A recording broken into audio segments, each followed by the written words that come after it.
তাদের নেতৃত্বেই আপনারা দেখেছেন যে একটি ভিডিও ভাইরাল হয়েছিল, যে ভিডিওটি ৭১ টেলিভিশন প্রকাশ করেছিল, পরবর্তীতে ডিলিট করে, যে পিছনে ছাত্রলীগ লেখা টি শার্ট পরিহিত অবস্থায় ঢাকা বিশ্ববিদ্যালয়ের ঢাকা কলেজ ছাত্রলীগ লেখা টি শার্ট পরিহিত অবস্থায় উপাচার্যর বাসভবনের গেট ভাঙচুর করা হচ্ছিল এবং তারাই প্রবেশ করে পরবর্তীতে আগুন দেয়। তার মানে কি? তার মানে ঢাকা বিশ্ববিদ্যালয়ের যে ভিসির বাসভবন ভাঙচুর করা হয়েছিল, এর সাথে আখতারুজ্জামান, গোলাম রাব্বানী, জাহাঙ্গীর কবির নানক, সোহাগ এবং জাকিররা তারা প্রত্যক্ষভাবে জড়িত। ওই সময় ঢাকা বিশ্ববিদ্যালয় প্রশাসন একটি তদন্ত কমিটি গঠন করেছিল। আমরা সমস্ত তথ্যপত্র জমা দিয়েছিলাম, কিন্তু এখনও পর্যন্ত সেই তদন্ত প্রতিবেদন আলোর মুখ দেখেনি। আমরা আবারও দাবি করছি, বিশ্ববিদ্যালয় প্রশাসন পরিবর্তন হয়েছে, তাদের কাছে দাবি করছি কোটা সংস্কার আন্দোলনের তদন্ত করতে হবে। কারা ঢাবি ভিসির বাসভবনে আগুন দিয়েছে তাদেরকে খুঁজে বের করতে হবে এবং যে সকল আসামিদের আমরা নাম উল্লেখ করেছি, আগামী ৪৮ ঘন্টার মধ্যে এই সকল সন্ত্রাসীদেরকে গ্রেপ্তার করতে হবে। আমরা এই দাবি জানিয়েছি।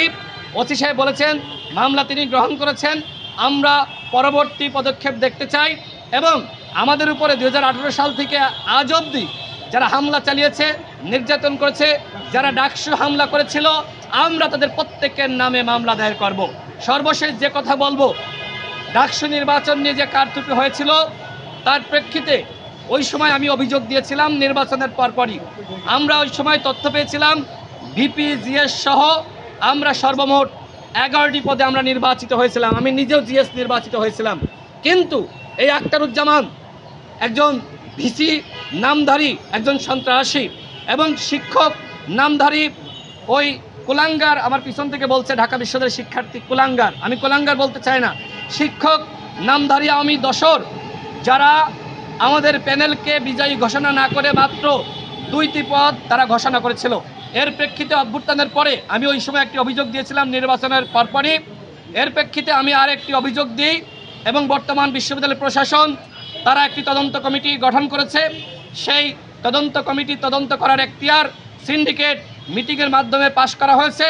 আজকে বিকাল 5টায় তদন্ত কমিটি আমাকে ডেকেছে এবং পরবর্তীতে ডাকসুতে যে হামলা করা হয়েছিল গোলাম রাব্বানীর নেতৃত্বে, ছাত্রলীগের সেই সময়কার জিএস গোলাম রাব্বানী এবং ছাত্রলীগের সভাপতি ওই সময়কার ঢাবি শাখার সভাপতি সঞ্জিত এবং ঢাবি শাখার সাধারণ সম্পাদক সাদ্দামের নেতৃত্বে যে হামলা হয়েছিল, সেই হামলার প্রেক্ষিতে আমার পাশে ঢাকা বিশ্ববিদ্যালয় ছাত্র অধিকার পরিষদের আমাদের সভাপতি সানাউল্লাহ রয়েছে, সে অভিযোগ দিয়েছিল। এই দুটি অভিযোগের প্রেক্ষিতে, অর্থাৎ ডাকসু নির্বাচনের কারচুপি এবং ডাকসু হামলা, সেই অভিযোগের প্রেক্ষিতে আজকে বিকাল 5টায় তদন্ত কমিটি আমাদের বক্তব্য শুনবেন এবং আমরা যে তথ্যপত্র আমাদের কাছে রয়েছে সেটি আমরা জমা দিব। সাংবাদিক ভাইরা আজকে আপনারা যারা এসেছেন আপনাদের সকলকে ধন্যবাদ। আল্লাহ হাফেজ, আসসালামু আলাইকুম। একটা প্রশ্ন এবং গণ অভ্যুত্থানের মাধ্যমে ফ্যাসিস্ট শেখ হাসিনার পতন হয়েছে। 2018 সালে 8 এপ্রিল রাতে ঢাকা বিশ্ববিদ্যালয়ের ভিসির বাসভবনে যে অগ্নিসংযোগ এবং ভাঙচুর, এই ঘটনার সুষ্ঠু তদন্তের জন্য এই মামলা। একটি গণ অভ্যুত্থান হয়েছে, কিন্তু পিছনের সমস্ত কাহিনী ইতিহাস আমাদের জানা দরকার। ঢাকা বিশ্ববিদ্যালয়ের ভিসির বাসভবনে যে হামলা, একটি নারকীয় তাণ্ডব, এই ঘটনার সাথে কারা জড়িত ছিল সেটি অবশ্যই দেশবাসীর জানা দরকার। অন্যথায় গণ অভ্যুত্থানের যে সঠিক ইতিহাস, সেই ইতিহাস জাতির কাছে অজানা থাকবে। আর সেই লক্ষ্যেই আমরা আজকে এই মামলা দায়ের করেছি। আপনারা জানেন যে ওই সময় 2018 সালের 1 জুলাই আমাকে গ্রেপ্তার করা হয়। এরপরে আমি সর্বমোট 15 দিন রিমান্ডে ছিলাম এবং 3 দিন পুলিশের হেফাজতে। টোটাল 18 দিন আমি পুলিশের নির্যাতনের শিকার হয়েছি। শারীরিক এবং মানসিকভাবে তারা আমাকে নির্যাতন করেছে। ওই সময় আমার নামে 2টা মামলা দায়ের করা হয়। একটা মামলা শেখ হাসিনাকে কটূক্তি করার মামলা আমি ওই সময় বলেছিলাম এই রাষ্ট্র কারোর বাপের রাষ্ট্র না।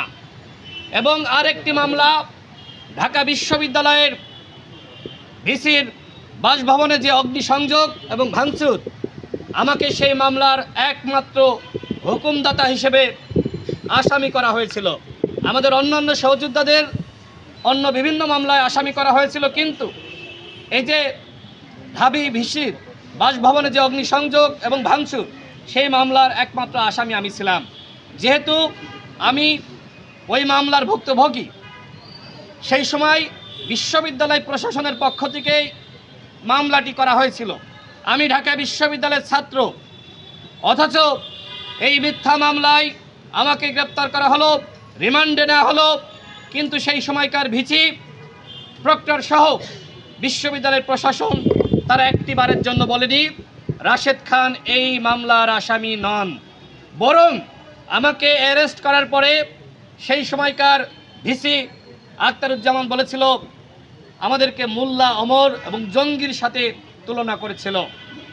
এই কারণেই আমাদের কাছে সন্দেহ হয় যে পরিকল্পিতভাবে শিক্ষার্থীদের যে আন্দোলন, কোটা সংস্কার আন্দোলন, সেটি বানচাল করার জন্য এই ধরনের ষড়যন্ত্র বিশ্ববিদ্যালয় প্রশাসনের আওয়ামী দুর্বৃত্তরা, শিক্ষক নামধারী এই সন্ত্রাসীরা এবং একই সাথে আওয়ামী লীগের সভাপতি মণ্ডলীর সদস্য জাহাঙ্গীর কবির নানক, সাংগঠনিক সম্পাদক এনামুল হক শামীম, যারা ওই সময় বিশ্ববিদ্যালয়ে যখন ভিসির বাসভবনে অগ্নিসংযোগ এবং ভাঙচুর চলছে, সেই সময় তারা ঢাকা বিশ্ববিদ্যালয়ে এসেছিল।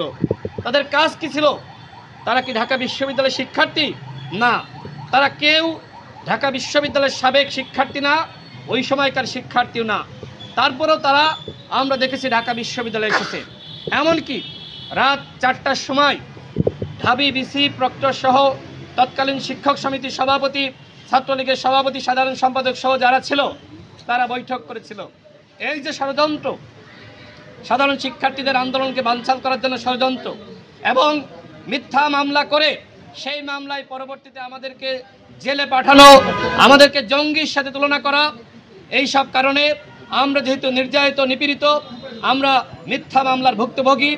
এই কারণে আজকে আমরা 13 জনের নাম উল্লেখ করে এবং 500 অজ্ঞাতনামা আসামি আমরা এটি উল্লেখ করে আজকে শাহবাগ থানায় মামলা দায়ের করেছি। ইতিমধ্যে ওসি সাহেব তিনি মামলা গ্রহণ করেছেন মর্মে আমাদেরকে জানিয়েছে।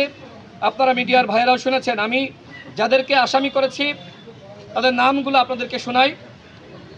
ঢাকা বিশ্ববিদ্যালয়ের সাবেক উপাচার্য অধ্যাপক ডক্টর মোহাম্মদ আখতারুজ্জামান, সাবেক প্রক্টর অধ্যাপক গোলাম রাব্বানী, আওয়ামী লীগের সভাপতি মণ্ডলীর সদস্য জাহাঙ্গীর কবির নানক, আওয়ামী লীগের সাংগঠনিক সম্পাদক এনামুল হক শামীম, ছাত্রলীগের সাবেক কেন্দ্রীয় সভাপতি সাইফুর রহমান সোহাগ, নিষিদ্ধ ছাত্রলীগের সাবেক কেন্দ্রীয় সাধারণ সম্পাদক এম জাকির হুসাইন, নিষিদ্ধ ছাত্রলীগের ঢাবি শাখার সাবেক সভাপতি আবিদ আল হাসান, নিষিদ্ধ ছাত্রলীগের ঢাবি শাখার সাবেক সাধারণ সম্পাদক মোতাহার হোসেন প্রিন্স, নিষিদ্ধ ছাত্রলীগের সাবেক সহসভাপতি আল নাইহান খান জয়, পরবর্তীতে কেন্দ্রীয় ছাত্রলীগের সভাপতি, নিষিদ্ধ ছাত্রলীগের ঢাকা কলেজ শাখার সাবেক সাধারণ সম্পাদক ও কেন্দ্রীয় সহসভাপতি সাকিব হাসান সুইম, মুক্তিযোদ্ধা সন্তান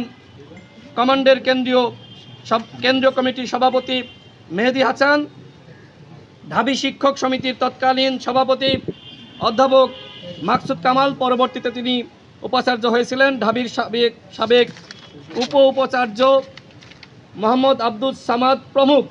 এছাড়া অজ্ঞাতনামা আনুমানিক 500 জনকে আসামি করা হয়েছে। কেন আল নাহিয়ান খান জয়কে আসামি করা হলো?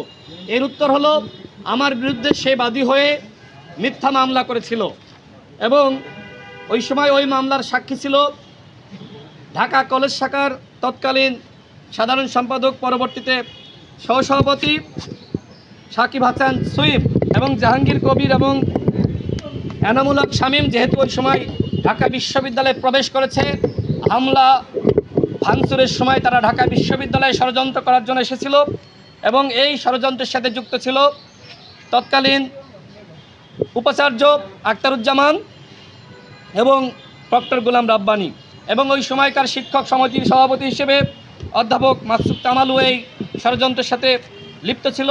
এবং সেই সময়কার